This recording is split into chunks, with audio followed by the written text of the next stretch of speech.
Welcome back to Nick Lenz's Comic Corner, classic slash non-classic. This is episode number 1723 and Doubleshot number 1617. I have one DC trade plus some issues from Marvel Comics.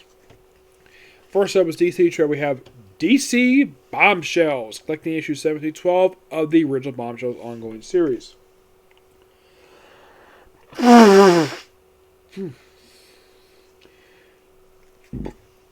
Excuse me, yes.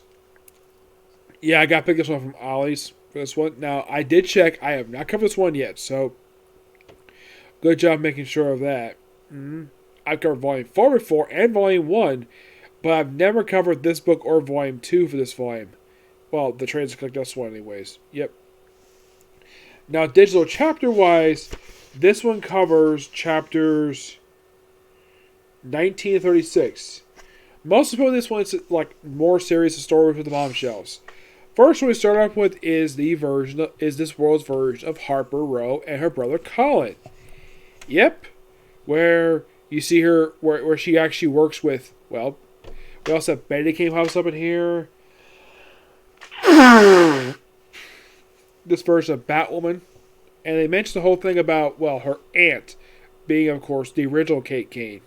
Well, Catherine Kane. Well, Catherine Webb is her maiden name. Yep. Wonder Woman does appear in here, but she doesn't do a lot in here, per se.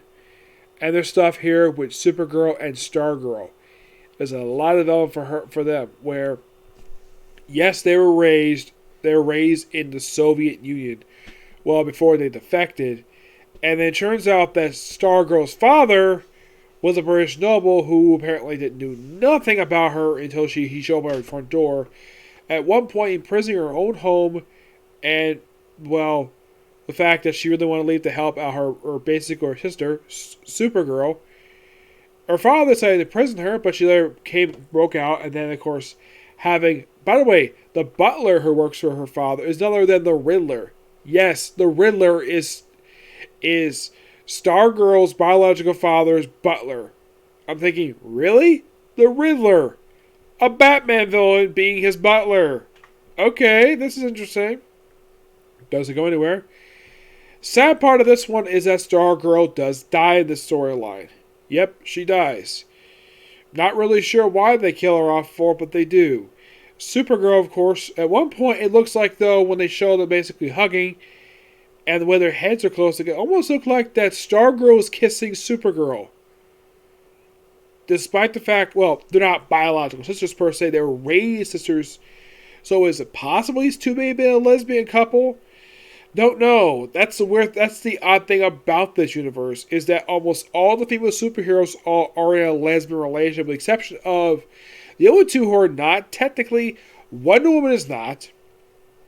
And Mira, yeah, she's not either, where apparently she's more of the star for Atlantis instead of Arthur Curry, aka Aquaman. And in case you're curious, though, Big Bart is here. You probably think, hey, where's her awesome husband, Scott Free? Not here. Because she's dating the female Dr. Light. Yes, seriously, that's what Margaret Bennett does here. Basically has the World War II era of these characters, and almost every single female superhero who pops up in here, with the exception of Wonder Woman, is mostly all lesbians. Yes, well, Zatanna, not really, no. Joker's daughter, it's implied. Though, at one point, you see, in the previous trade, Zatanna in this universe turned John Constantine into a rabbit, and then she got her power stripped from her because she dared misbehave in front of some German official.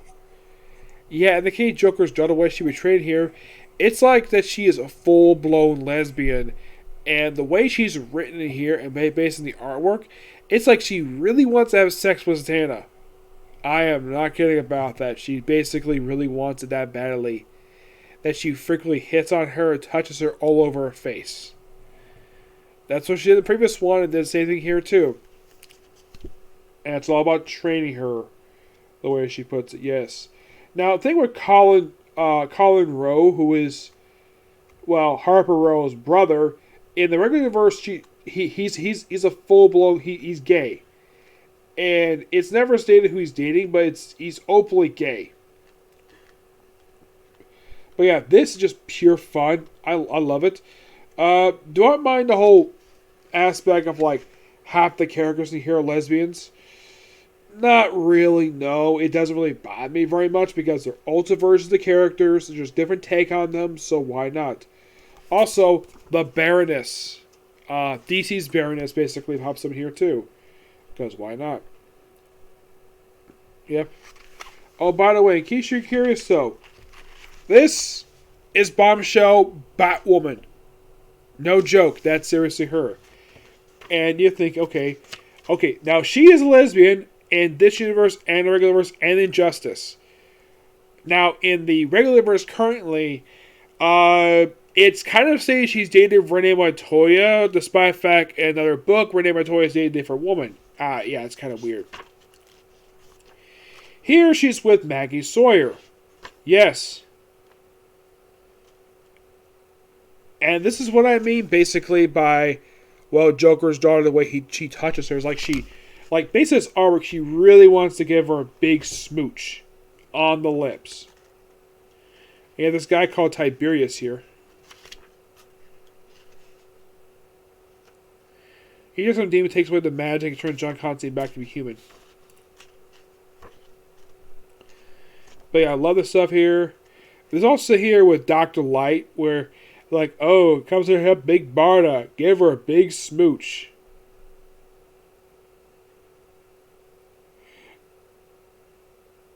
Yeah, and of course you have everybody watching Big Barda making out with her girlfriend. Yep. Baroness Paula von Garther. Yep. But I love this book. It's really good. Margaret Bennett herself does a great job with here. Artwork by Mika Aveo, Laura Bigia, Sandy Jarrell, Emma Simpino, Juan Abea Abron, and Margaret Savage. Yep. Aunt Luna, Lucia, who does one for cover artwork. Yep. I give this book a 9 out of 10. Next up it is, excuse me. I'll be talking about the final 8 issues of Avengers Volume 3, plus the first issue of New Invaders. Well, technically New Invaders number 0. Well, because it's actually part 4 of their storyline. First up is basically 77 through 81. It's a 5-part story arc that debuts the only new character. Well, I should say the only character to join this run for the book by Chuck Austin. Yes, Chuck Austin, who was the final writer of Volume 3 before he was taken over by Michael Bendis, and who basically holds on to the reins of the Avengers for the next 7 years. This run is really short. It's only 8 issues.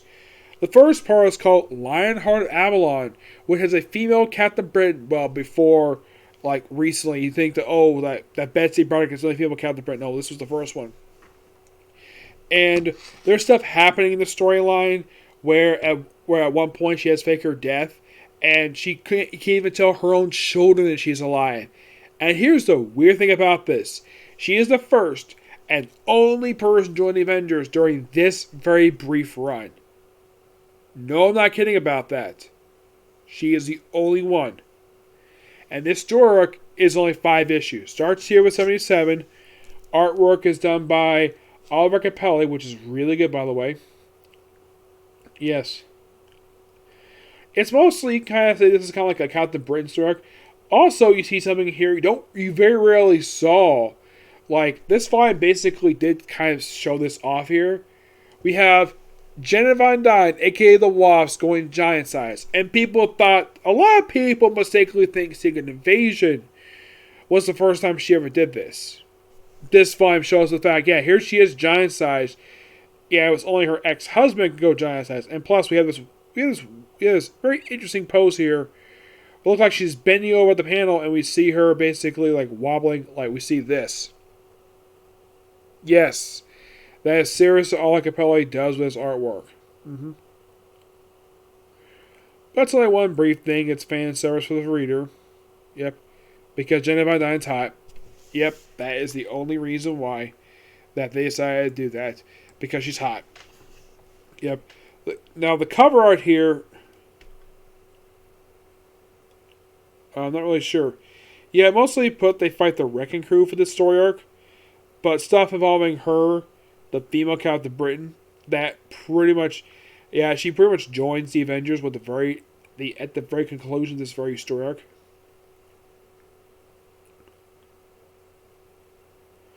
Yeah, and then of course, basically, like, yeah, not really sure why she couldn't tell her own kids, but yeah, then pretty much with the story wrapping up at issue 81, yeah, 81, which is the conclusion of the story arc, which has her join the Avengers. Yeah, we also have Jenna Von Dyne after being up by a bunch of villains. She gets knocked over, and she basically accidentally uses her own body to destroy a bunch of buildings by accident.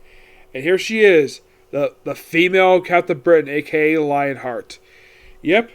And at the conclusion of the story arc, she basically goes over to the U.S. with her kids. Though she can't apparently tell her kids that she's alive. And she's sad by that. And you're thinking, okay, does this get followed up with her next story arc? The answer is no, it doesn't. This is completely ignored.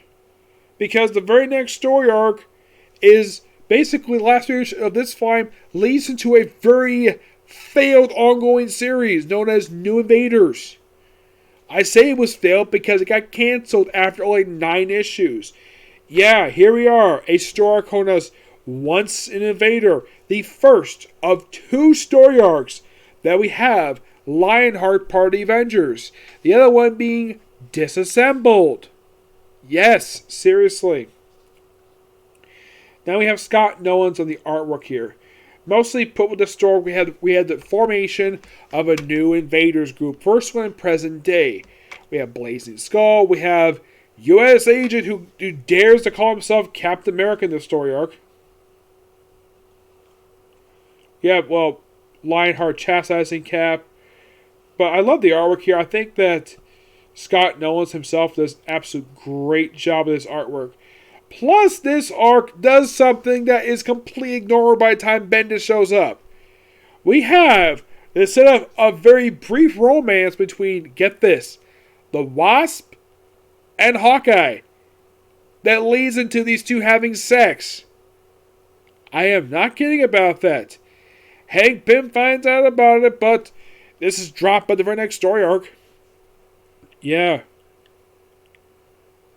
And here he is, U.S. agent with a paper shield, and trying to call himself Captain America, despite the fact he clearly isn't.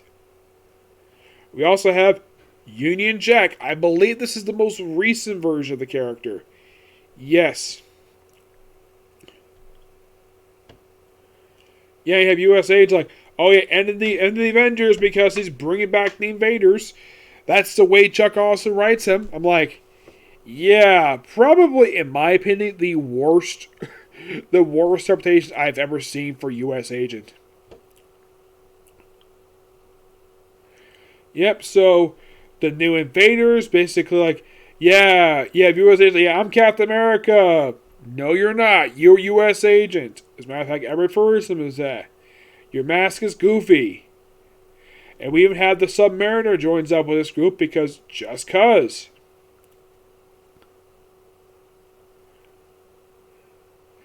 And here we go, adult shenanigans. You have a woman who is divorced, and she has sex with Hawkeye, and then basically this leads into, like, Hank storming up, but apparently these two kind of get back together with the Disassembled story arc. Yeah, it's dropped immediately. And then you have, let's have basically the new Invaders invade a country. Yes, a country. Having the Avengers show up, and you have U.S. agent like saying this right here in front of all these strangers. Hey, I was standing tall. Standing on that. I made it, Walker. Take it off, or I'll rip it off you. My country gave me this uniform, and name go with it because you wouldn't do what they asked, Rogers. In my eyes, make a trade you of a nation, which gives me authority as my country demands as the real Captain America.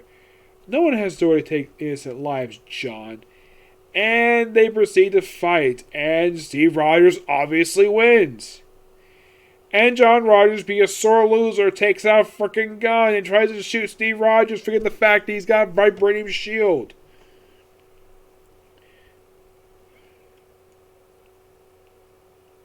Yep. And of course you have Wanda worried about Clint. And of course you have Cap bring up John Walker. And Blaze is going to have a good conversation with Cap. He's like, good to meet you again, Cap. We fought years ago. Blaze, let's go, right? You're one as Invader. I thought you were dead. I may be. You two really different opinion there. He's not a bad man. He's always zealous to come putting American interests ahead of American human rights, innocent lives. So you think it's a bad thing then? Yep. And then of course, basically we have where. Yeah, apparently John Walker got his orders from Del Rusk. Yeah, so it's like, grab my hand. You got your orders from Secretary of Defense Del Rusk. Do you realize, though, we exposed Del Rusk as a Red Skull not long ago? You, what? Rusk was the Red Skull? It's an anagram. Yeah, well, he had some good ideas. So apparently John Walker knew nothing about the Red Zone story arc. Something that was done by Jeff Johns, the very previous writer of the book. Yep. Avengers are welcomed. And then this guy who's in a suit stands next to this dictator and just kills him. And then we lead into New Invaders number 0. Yep. That's where we conclude this.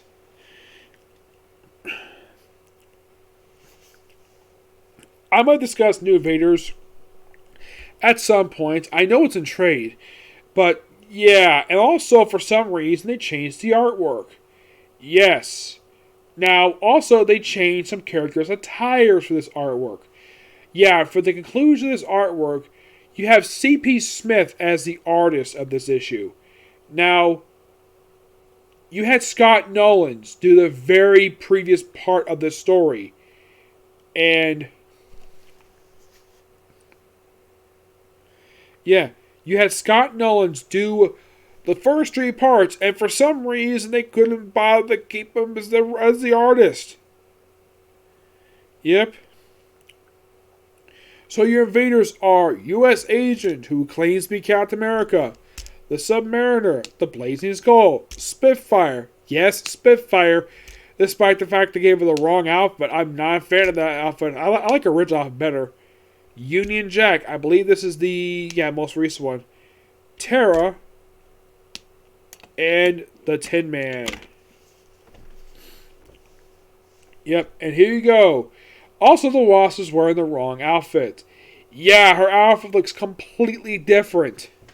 Like I said, this is done by the co-writers of the book are Alan Jepson and Chuck Austin.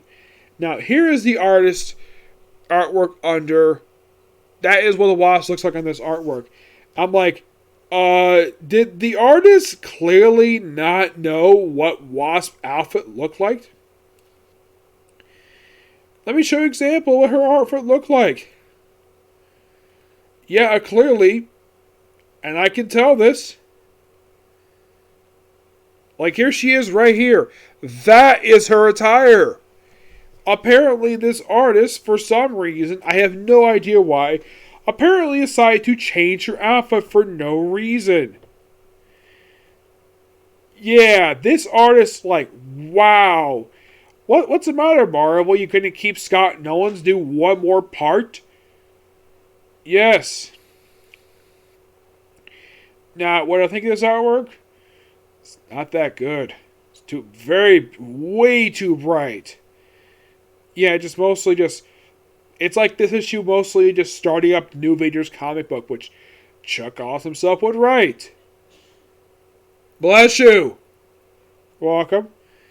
Yeah, and that became a very short-lived comic book. How short-lived, you might ask? 9 issues. I'll eventually cover that at some point. And You're probably thinking, why did the book end after 9 issues? Low sales. No, I'm not kidding about that. That's the reason why it ended. Low sales.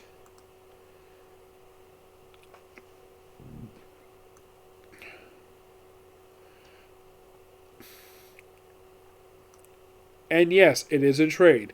It's called New Invaders to End All Wars. I might cover that at some point. I love the Invaders, but wow, this lineup is kind of weak. Yeah, it is. It's kind of weak at best. It's by far a lineup of the Invaders that's never talked about. I mean, the lineup I like is one that popped up for modern day stuff, like Invaders Now and All New Invaders. And of course, the most recent one by Zardesky. That was really good. Yeah.